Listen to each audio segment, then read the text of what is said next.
Tiada rasa kehilangan teramat dalam selain berpulangnya guru kita, kiai kita, seorang yang berjasa tiada taraf mengajar dan mendidik kita dengan ilmu, doa dan keberkahannya.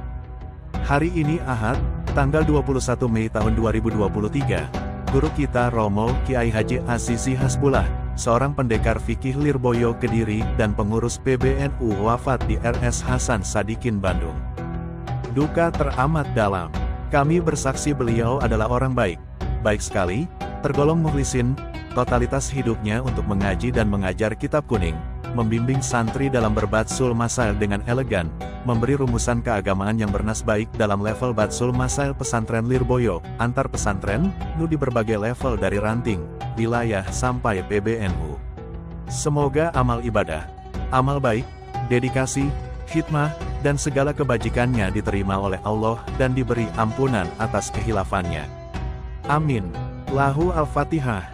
Sebagai murid, saya ingin menulis sekilas tentang beliau sependek yang saya tahu. Karena bagi saya, beliau adalah tokoh penting. Santri dalam sejak semula saya nyantri di Lirboyo, nama Romo Kiai Haji Azizi Hasbullah selanjutnya disebut Kiai Azizi sudah menjadi buah bibir dan tema tersendiri dalam obrolan-obrolan warung kopi para santri. Pasalnya, di dalam diri Kiai Azizi ada anomali atau ketidaknormalan yang mengejutkan bagi publik santri. Syahdan, Kiai Azizi dari keluarga yang kurang berada, sehingga agar bisa nyantri di Lirboyo dengan memilih menjadi dalam Kiai pengasuh pesantren Lirboyo. Lantaran dengan memilih menjadi dalam, ia bisa gratis sekolah dan mesantren serta mendapatkan kebutuhan makan minum serta kebutuhan sehari-hari. Dalam merupakan tradisi pesantren, yaitu kerja-kerja khidmah, pengabdian, dan membantu berbagai hal yang dibutuhkan sang kiai. Misalkan menjaga toko kitab, warung, kantin, memasak, mengurus sawah, atau mengurus binatang ternak, dan lain-lain. Akan tetapi kerja-kerja itu dilakukan di luar jam wajib sekolah dan ngaji wajib. Kiai Azizi konon mendapatkan pengabdian di bidang mengurus sapi-sapi milik keluarga Al-Makfurlah Romo Kiai Haji Ahmad Idris Marzuki, pengasuh pesantren Lirboyo generasi ketiga. Semasa menjadi santri, Kiai Azizi sibuk mencari rumput, memberi makan minum, dan membersihkan kandang sapi serta memandikan sapi-sapi. Kadang kandang sapi berada di samping pesantren. Kiai Azizi pun semasa menjadi santri sampai menjadi guru kami, kiai kami, hidup dan mukim di sebuah gubuk terbuat dari bambu dan jerami yang berada tidak jauh dari kandang sapi. Meski sibuk dalam mengurus sapi-sapi yang cukup menyita waktu dan menguras tenaga, tetapi Kiai Azizi menjadi siswa yang paling menonjol kemampuan hafalan, pemahaman, mental, dan artikulasinya. Beliau selalu menjadi rais, aam, ketua musyawarah kitab, dan aktivis serta santri batsul masail pilih tanding. Itulah yang dikagumi oleh publik santri. Sembari bertanya-tanya, mana mungkin dalam waktu bersamaan sibuk luar biasa dalam ngurus sapi dan menjadi siswa yang paling menonjol. Ada yang bergumam, ini anomali, gak normal. Ada yang bilang, jenius. Ada yang bilang dengan bahasa agak intelek, out of the box. Semua mengagumi. Di Lirboyo, Kiai Azizi menjadi tokoh fenomenal sejak menjadi santri hingga detik ini. Banyak yang menjuluki, macan Lirboyo. Saya pun mengaguminya. Fans berat. Meski selain beliau, ada tokoh-tokoh di dalam Lirboyo yang saya kagumi seperti diantaranya, yaitu Gus Kiai Haji Ishomuddin Atzik, Pak Kiai Rosicun Zaka, Pak Kiai Ali Mustafa, Pak Kiai Haji Saiful Islam. Batsul masail ketika saya masih ibtidaiyah, suka menonton dan mendengarkan Kiai Azizi sedang menjelaskan rumusan dalam perhelatan batsul masail yang diadakan di serambi masjid. Ketika sanawiyah baru bisa ikut belajar batsul masail dan musyawarah kitab Fatul Qorib lintas kelas sanawiyah dan aliyah. Dewan perumusnya diantaranya Kiai Azizi, Pak Kiai Haji Ali Mustafa, dan lain-lain. Ketika beliau menjelaskan, saya pasang kuping dengan lebar. Rasanya senang sekali bisa dibimbing sang maestro batsul masail. Semula saya terkaget-kaget, kok bisa Kiai Azizi dalam merumuskan jawaban persoalan dengan memasukkan pada bab kitab fikih yang sepertinya kurang nyambung, tapi memang itu jawabannya. Pelan-pelan saya amati, dan setelah kelas 3 sanawiyah, dan sudah lumayan banyak baca kitab-kitab kuning seperti Bujairami, Ala Al-Khatim Syarah Igna. Di sekolah juga belajar Fatul Muin dengan Syarah Ianat Al-Talibib dan Tarsyihul Mustafidin. Hasyiyah, Syarwani saya Tuhfatul Muhtaj pemberian kakak saya, Quratul Ain beli ketika haji, dan lain-lain. Serta rajin mencatat, ibarat, penjelasan kitab yang penting. Saya baru memahami, ya memang ada banyak persoalan yang dibahas di bab kitab fikih yang terlihat tidak nyambung, tetapi sebetulnya terkait. Karena kitab fikih dalam pengebaban sudah baku. Itu saja babnya. Misalkan ubudiyah, munakahat, muamalat, dan jinayat.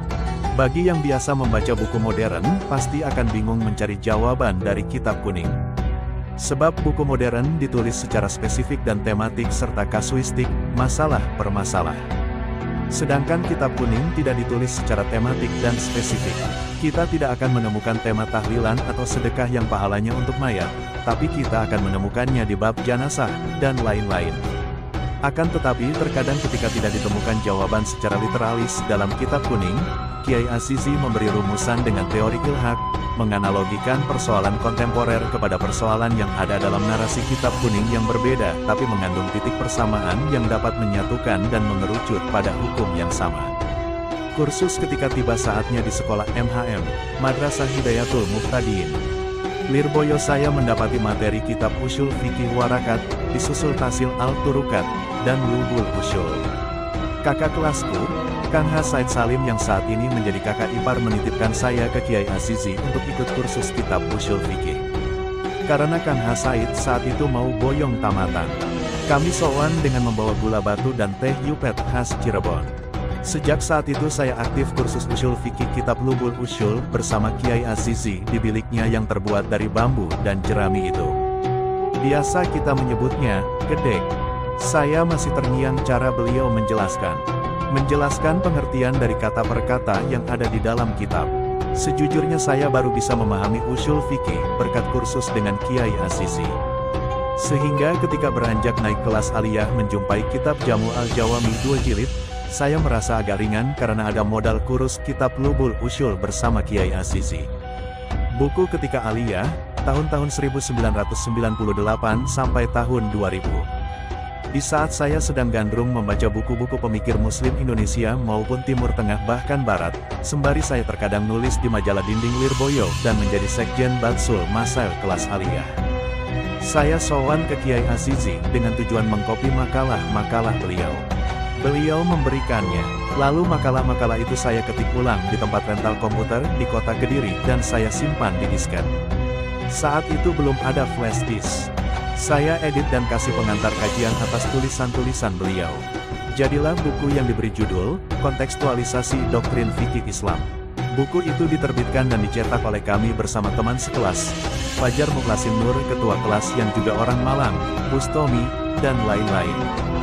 Dananya iuran. Buku itu kita jual habis ketika diluncurkan dan dibedah oleh penulisnya langsung Kiai Azizi Hasbullah. Karena Kiai Azizi adalah magnet dan idola para santri Lirboyo, sehingga tak butuh waktu lama menghabiskan buku itu. Setelah uang hasil penjualan buku terkumpul, labanya kami berikan kepada Kiai Azizi sebagai penulis dan modal dikembalikan ke teman-teman sambil mayoran terong. Mensyukuri kesuksesan buku. Pemikiran tahun-tahun 1998 sampai tahun 2000, Lirboyo sedang dekat sekali dengan Gus Dur. Saya ingat betul Gus Dur sering sekali berkunjung ke Lirboyo. Kadang datang bersama pengurus PKB seperti Prof. Dr. Alwi Shihab, dan lain-lain. Pemikiran Kiai Azizi dalam merumuskan jawaban Batsul Masail atau dalam tulisan-tulisan dalam buku, Kontekstualisasi Doktrin Fikih Islam, adalah moderat, toleran, kebangsaan, NKRI, dan wataniyah, nasionalis.